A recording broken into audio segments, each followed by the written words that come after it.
Morning बच्चों, कैसे हो आप सब। बच्चों, हमने अगले लेक्चर में 7वीं इकाई पढ़ी थी। आप सबको पहेलियाँ बुझाने में बहुत मज़ा आया होगा। तो बच्चों, आज हम एक नई इकाई पढ़ने वाले हैं जिसमें आदर्श राजा की बात की गई है। आदर्श राजा हमेशा अपनी प्रजा की भलाई में लगा रहता है। वह स्वयं राज्य में घूमता है और लोगों से मिलता है। प्रजा के दुख दूर करने के लिए वह सदा तैयार रहता है। राजा भोज ऐसे ही आदर्श राजा थे। इस कहानी में ऐसे ही एक आदर्श प्रजावत्सल राजा का प्रसंग दिया गया है। राजा भोज ने खेत में एक बैल के साथ एक स्त्री को हल खींचते हुए देखा। राजा भोज दुखी होकर स्त्री की जगह हल खींचने लगते हैं। आगे किसान की कठिनाई सुनकर राजा अपने बैल किसान को दे देते हैं। बाद में किसान को जब राजा का पता चलता है तो किसान बहुत दुखी होता है। खेत के हिस्से में राजा ने हल चलाया था। उनके भाग में मोती की फसल पैदा होती है। किसान राजा को अर्पण करता है। राजा मोती लेने से इनकार करता है। किसान की विनती से राजा मोती खुद न लेकर राजकोष में रख लेता है। इस तरह प्रजावत्सल राजा और प्रामाणिक किसान की बात इस कहानी में हमें बताई गई है। तो बच्चों, आज हम राजा का हिस्सा इकाई 8 पढ़ने वाले हैं। तो आप भी अपनी टेक्स्ट बुक ओपन करिए और मेरे साथ यह कहानी पढ़िए। राजा भोज बड़े प्रजावत्सल थे। वे स्वयं राज्य में घूम घूम कर प्रजा की कठिनाइयों को देखा करते थे और उन्हें यथासंभव दूर किया करते थे। राजा भोज बड़े प्रजावत्सल थे, यानी कि प्रजा प्रेमी थे। वे स्वयं राज्य में घूम घूम कर प्रजा की कठिनाइयों को देखा करते थे, यानी कि स्वयं यानी खुद घूमकर वह प्रजा की कठिनाइयों यानी कि मुश्किल को देखा करते थे और यथासंभव इन्हें दूर करने की कोशिश करते थे। एक दिन राजा अपनी रानी के साथ रथ पर सवार होकर राज्य का भ्रमण कर रहे थे। यानी कि वह घूम रहे थे। भ्रमण करना यानी कि घूमना। वह एक दिन रानी को लेकर राज्य में घूमने के लिए निकले थे। वे राजधानी से बहुत दूर निकल गए थे।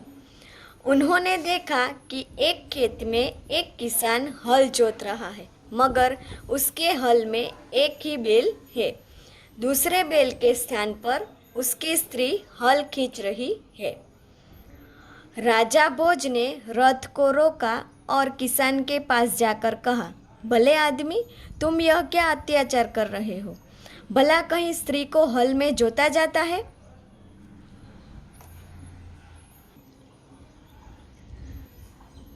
यहाँ राजा घूमने के लिए निकलते हैं तो वह एक किसान को हल जोतता हुआ देखता है, यानी कि एक किसान हल चला रहा था, मगर उसने हल में एक ही बैल देखा।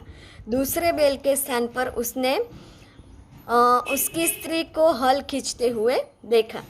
राजा भोज ने रथ रोककर किसान के पास वह जाता है और उसे पूछता है कि भले आदमी, तुम यह क्या अत्याचार कर रहे हो? भला कहीं स्त्री को भी हल में जोता जाता है? ऐसा वह किसान के पास जाकर पूछता है। तो बच्चों, यहाँ ये चित्र में भी हमें ये दिखाई देता है कि राजा किसान के पास जाता है और उसको देखता है और उसे कहता है कि भला आदमी, तुम यह क्या अत्याचार कर रहे हो? स्त्री को कहीं हल में जोता जाता है? यह इस चित्र में हमें दिखाई देता है। फिर, मेरा एक बैल मर गया है, दूसरा बैल खरीदने के लिए मेरे पास धन नहीं है। अगर खेत न जोता तो मैं खाऊंगा क्या? कहकर किसान पुनः अपने कार्य में लग जाता है। उसे क्या पता था कि उससे बात करने वाला कौन है। राजा ने कहा, अरे भाई जरा सुनो तो, जो कहना है मेरे साथ चलते चलते कहो, मेरा काम क्यों रोकते हो। किसान ने कहा।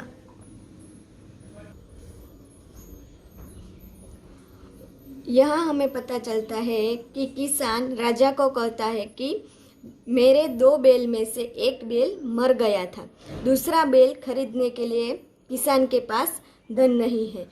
खेत की जुताई करना जरूरी था, क्योंकि जुताई न होती तो बोवाई कैसे होती, और बोवाई नहीं होती तो किसान अन्न न खा पाता। किसान की इस मजबूरी के कारण उसकी पत्नी बैल की तरह खींचकर खेती में उसकी मदद कर रही थी।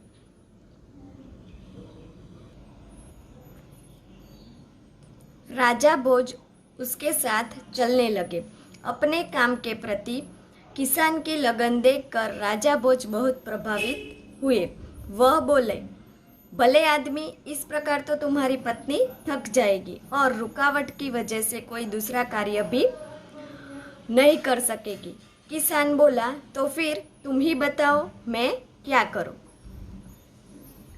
यानी कि बच्चों, यहाँ हमें पता चलता है कि किसान को पता ही नहीं है कि वह जिसके साथ बात कर रहा है वह एक राजा है। इसीलिए वह राजा को कहता है कि तुम्हें जो भी कहना है वह मेरे साथ चलते चलते कहो। और राजा भी उसके काम के प्रति लगन देखकर बहुत प्रभावित होते हैं और बोलते हैं, भले आदमी, इस प्रकार तो तुम्हारी पत्नी थक जाएगी और थकावट की वजह से कोई दूसरा कार्य भी नहीं कर सकेंगी। तो बच्चों, अब तक हमने देखा कि राजा भोज भ्रमण करते हुए एक गांव के निकट पहुंचते हैं। वहां उन्होंने देखा कि एक खेत में एक किसान हल चला रहा था, मगर उसके पास हल में एक ही बैल है। दूसरे बैल के स्थान पर किसान की स्त्री हल खींच रही थी। फिर हमने देखा कि राजा भोज किसान के पास जाकर कहता है कि भले आदमी, तुम यह क्या अत्याचार कर रहे हो, भला कहीं स्त्री को भी हल में जोता जाता है। फिर किसान के 2 बैल मर गए थे और उसके पास एक ही बैल था। दूसरा बैल खरीदने के लिए किसान के पास धन नहीं था। खेत की जुताई करना जरूरी था, क्योंकि जुताई न होती तो वह फसल कैसे होती, और फसल न होती तो किसान को अन्न न मिलता। किसान की इसी मजबूरी के कारण उसकी पत्नी बैल की तरह हल खींचकर खेती में उसकी मदद करती है। और फिर राजा प्रभावित होते हैं। राजा क्यों प्रभावित होते हैं? तो किसान के पास एक ही बैल था और इसीलिए हल में दूसरे बैल की जगह अपनी पत्नी को जोतकर वह हल चला रहा था। राजा बहुत चाहते थे कि किसान थोड़ी देर के लिए हल चलाना बंद करे और उसकी बात सुने। तब किसान ने कहा कि उनकी बात सुनने के लिए वह अपना काम नहीं रोक सकता है। यदि वे कुछ कहना चाहते हैं तो उसके साथ चलते चलते कहे। अपने काम के प्रति किसान की यह लगन देखकर राजा बहुत प्रभावित होते हैं। तो बच्चों, अब तक हमने यह देखा है। फिर किसान बोलता है कि तो फिर तुम ही बताओ कि मैं क्या करूं।